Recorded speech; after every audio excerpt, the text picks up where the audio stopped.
नमस्कार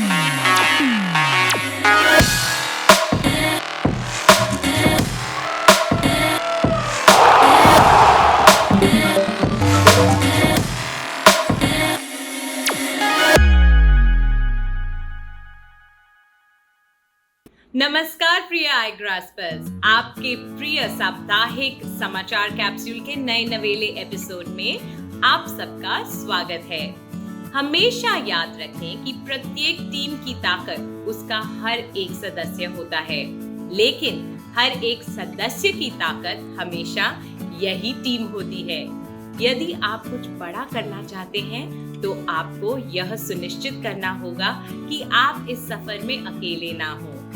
आज के समाचार कैप्सूल की मुख्य विशेषताएं हैं: क्वाड सम्मेलन में भारत की भूमिका, चुनाव में स्कॉट मॉरिसन की पराजय के बाद एंथनी एल्बनीज ऑस्ट्रेलिया के नए प्रधानमंत्री, गूगल के नए हेडक्वार्टर्स में पर्यावरण और कर्मचारियों का स्वास्थ्य दोनों एक साथ, डॉल्फिन्स द्वारा कोरल म्यूकस का प्रयोग दवा के रूप में एक अध्ययन, मैक्स वर्स्टपेन ने स्पेनिश ग्रां प्री जीता और अंत में हमारा F2 सेगमेंट। आइए शुरुआत करते हैं राष्ट्रीय समाचारों से। आई ग्रास्पर्स, पिछले हफ्ते प्रधानमंत्री श्री नरेंद्र मोदी ने क्वाड सम्मेलन में भाग लेने के लिए जापान का दौरा किया। इसे क्वाड्रिलेटरल सिक्योरिटी डायलॉग भी कहा जाता है। यह भारत, संयुक्त राज्य अमेरिका, ऑस्ट्रेलिया और जापान 4 देशों के बीच भागीदारी है। क्वाड का मुख्य उद्देश्य इंडो पैसिफिक रीजन में प्रॉस्पेरिटी और इंक्लूसिवनेस को बढ़ाना है। पिछले हफ्ते हुए इस क्वाड सम्मेलन में इस बात पर जोर दिया गया कि इस क्षेत्र में चीन के बढ़ते हुए आर्थिक और सैन्य प्रभाव को कैसे रोका जाए। इसके लिए क्वाड देश मूलभूत संरचना, डिजिटल और साइबर भागीदारी, साफ ऊर्जा तैयार करने, शांति बनाए रखने के लिए एक दूसरे के साथ प्रतिभा की साझेदारी करने के साथ साथ कई अन्य पहलुओं पर भी अपना ध्यान केंद्रित करेंगे। प्रधानमंत्री श्री मोदी जी ने जापान की कंपनियों को पहले ही भारत में उत्पाद तैयार करने के लिए आमंत्रित किया है, ताकि भारत की आर्थिक वृद्धि को और आगे बढ़ाया जा सके।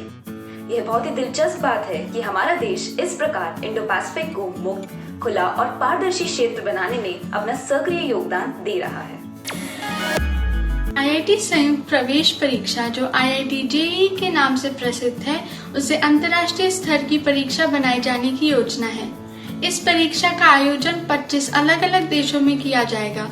इस परीक्षा के लिए 5 देशों में संयुक्त राज्य America, Australia, south Africa, Singapore और चीन के साथ साथ और भी कई देश शामिल हैं। इसमें 3,900 अंडर ग्रेजुएट सीट्स और 1,300 पोस्ट ग्रेजुएट सीट्स उपलब्ध होंगी। इस विचार के बारे में आपकी क्या राय है आई ग्रास्पर्स? हमें नीचे कमेंट सेक्शन में बताएं। ऑस्ट्रेलिया की लेबर पार्टी के एंथनी एल्बनीज अब ऑस्ट्रेलिया के नए प्रधानमंत्री बन गए हैं आई ग्रास्पर्स। उन्होंने यह चुनाव जीतकर वर्तमान प्रधानमंत्री स्कॉट मॉरिसन का स्थान ले लिया है। पर्यावरण और भ्रष्टाचार के विरोध की उनकी कमिटमेंट के कारण अधिकतर वोट उन्हें मिले हैं। वे एक करियर पॉलिटिशियन भी हैं। वे सभी क्वाड देशों के नेताओं के साथ भी मुलाकात करेंगे। चुनाव जीतने पर हम उन्हें बधाई देते हैं और हमारी शुभकामनाएं उनके साथ हैं। पिछले हफ्ते गूगल ने माउंटेन व्यू कैलिफोर्निया में अपने नए हेडक्वार्टर्स का उद्घाटन किया। इस नए स्ट्रक्चर के निर्माण में एक असामान्य बात यह है कि इसमें ड्रैगन की चमड़ी के सोलर पैनल बने हैं, जो 2 मुख्य बिल्डिंग्स को कवर करते हैं। इसका डिजाइन BIG हेदरविक स्टूडियो के आर्किटेक्ट्स और गूगल की अपनी टीम और इंजीनियर्स द्वारा तैयार किया गया है। यह विशेष सोलर पैनल 7 मेगावाट तक ऊर्जा तैयार कर सकते हैं। वे प्रकाश का घेरा बनाकर रिफ्लेक्टिव ग्लेयर को न्यूनतम कर देते हैं। इससे कंपनी 2030 तक कार्बन मुक्त होने के अपने लक्ष्य के नजदीक पहुंच जाएगा। अपनी वायु ऊर्जा यूनिटों के साथ साथ अब बेव्यू कैंपस 90% तक कार्बन मुक्त हो जाएगा।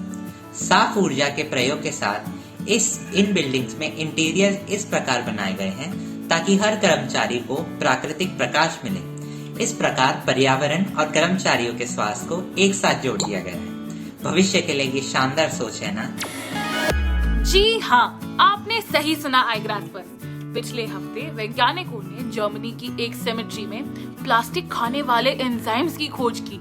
यह पॉलिएस्टर हाइड्रोक्लोरेस 16 घंटे के रिकॉर्ड समय में पॉलीथीन टेट्राफलेट PET का 90% खा सकते हैं, जबकि प्लास्टिक के बक्सों को सामान्य रूप से डिकम्पोज होने में 100 साल तक का समय लग सकता है। इस नए एंजाइम से यह प्रक्रिया तेज हो जाती है और हमें केवल 1 दिन का ही समय लगता है। वैज्ञानिकों ने प्लास्टिक खाने वाले इस एंजाइम की खोज पहली बार 2016 में जापान में की थी।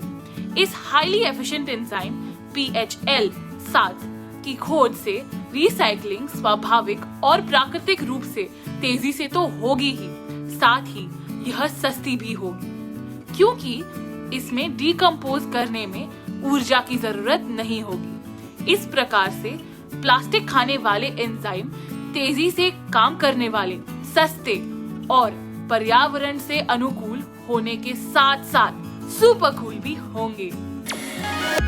प्रकृति की जटिलता हमेशा से मनुष्य का ध्यान अपनी ओर आकर्षित करती रही है। हाल ही में हुए एक अध्ययन से पता चला है कि दुनिया भर के ट्रॉपिकल और टेम्परेट समुद्रों में रहने वाली बॉटलनोज डॉल्फिन्स कोरल म्यूकस का प्रयोग दवा के रूप में करती हैं। रिसर्चर्स ने यह पाया है कि ये चतुर मरीन जानवर एक खास तरह के कोरल से अपने नाक रगड़ते रहते हैं और नमी बनाए रखने के लिए अपनी त्वचा को स्पंज से रगड़ते रहते हैं। कुछ कोरल और स्पंज के नमूनों के विश्लेषण से रिसर्चर्स को 17 सक्रिय एंटीबैक्टीरियल कंपाउंड्स मिले हैं।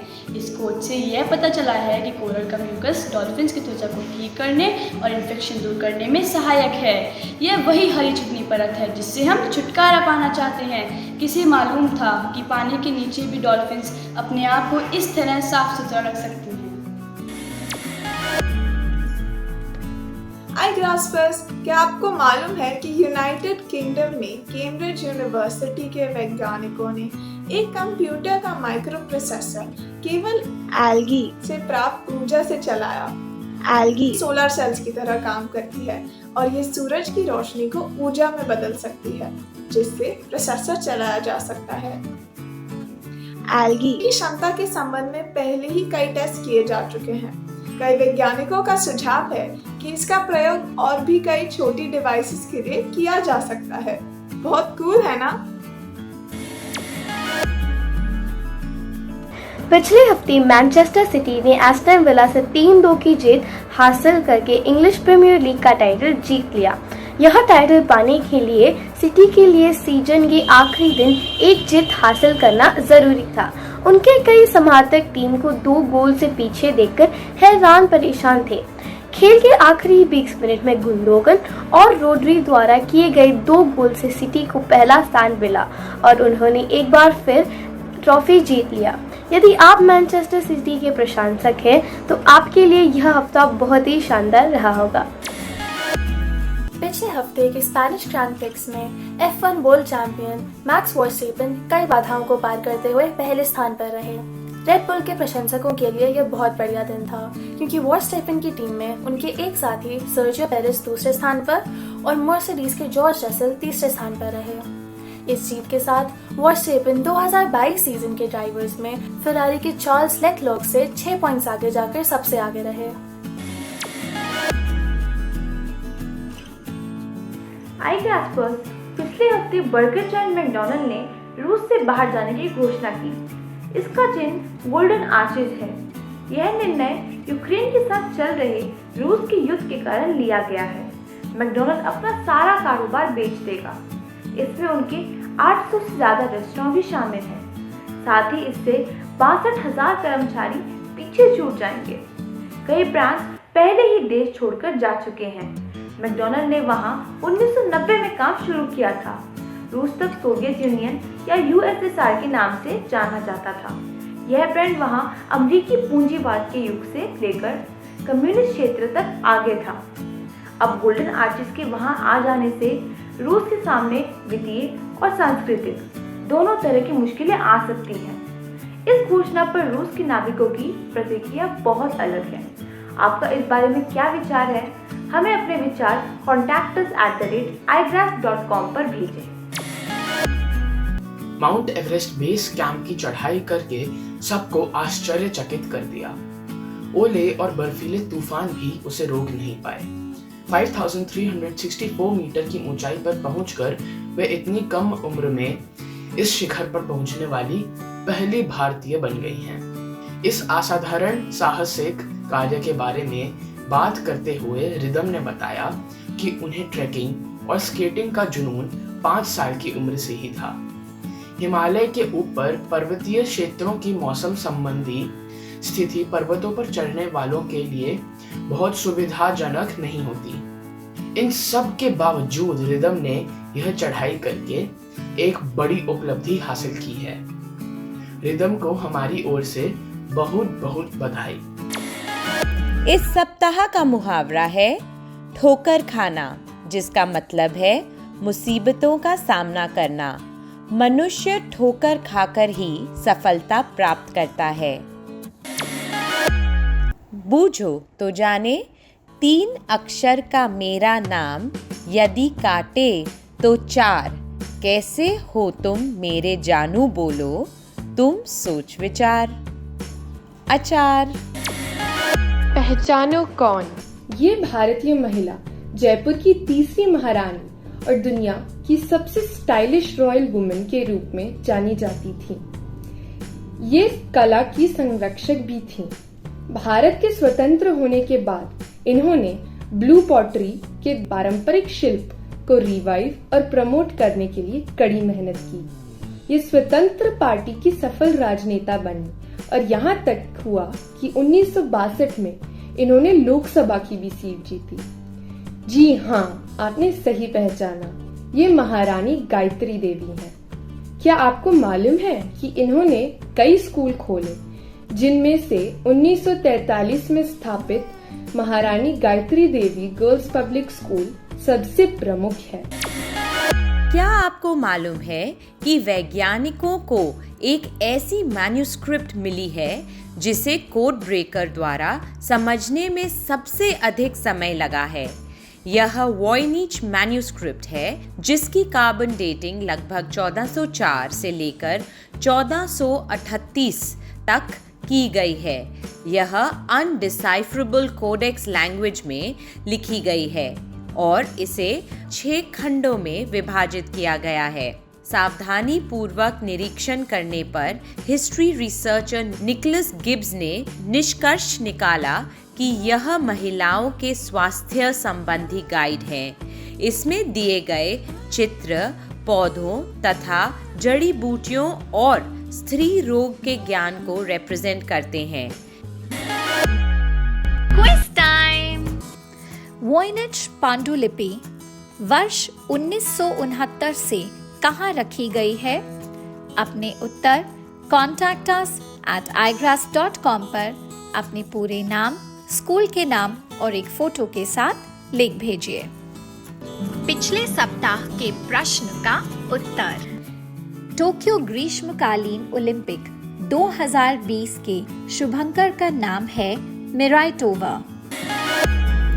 भावी युवाओं के लिए भारत के प्रमुख समाचार कैप्सूल आई ग्रास्प द्वारा आयोजित साप्ताहिक क्विज में सफलतापूर्वक भाग लेने पर lotus valley international school Noida के आश तनवर का हार्दिक अभिनंदन।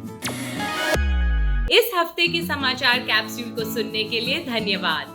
टीम का एक साथ आना ही एक नई शुरुआत होती है। साथ रहकर आगे बढ़ना ही प्रगति है और एक साथ मिलकर काम करना ही सफलता है। आप जानते हैं कि लोग क्या कहते हैं? वे कहते हैं कि टीम वर्क ही सपनों को साकार करता है। इस हफ्ते इतना ही। अब हम आपसे मुलाकात करेंगे गर्मी की छुट्टियों के बाद जुलाई में। नमस्ते।